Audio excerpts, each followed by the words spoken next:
I'm Jackie Banaszynski. I'm a night chair professor at the University of Missouri School of Journalism.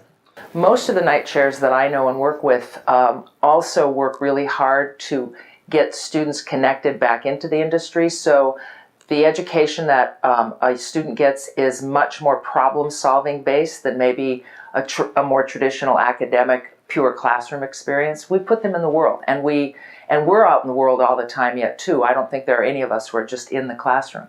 We've been focusing a lot at Missouri on engagement. You know, that's this kind of new, it's almost a buzzword, but it's become more than that. It's almost a new gestalt within the industry.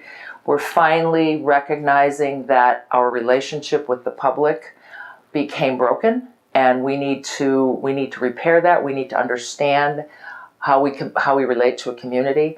So one of the things we did at the Missourian, which is the newspaper, the daily community newspaper we put out at the Missouri School of Journalism, and a project that I supported through my chair, was we basically blew up the traditional production copy desk.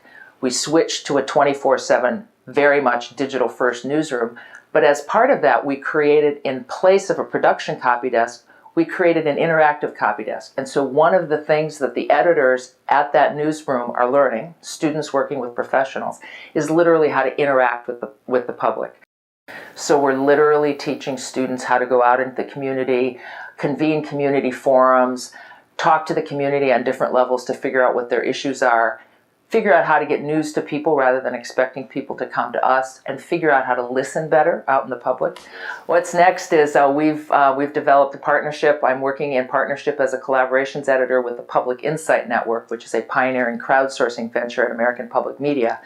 And Public Insight Network has now trained editors in all of our resident newsrooms, radio, television, our print and digital news product at Missouri. So we're going to be using the Public Insight Network as a new way of talking to and engaging the public. Hard today for any journalist who grew up in the era that I did to not be deeply, deeply concerned today about the erosion of financial support for journalism. The very fact that we can't afford to have as many journalists on the street, that we don't know where the business model is going to come from that's going to support the kind of robust journalism that I was privileged to do. So that disturbs me greatly. Along with that, I think the other thing that I get concerned about is, as we do really exciting new things with new digital models and new relationships with the public, I get a little bit concerned that we're letting go of some of our core ethical underpinnings without stopping to thoughtfully work through what those new boundaries should be.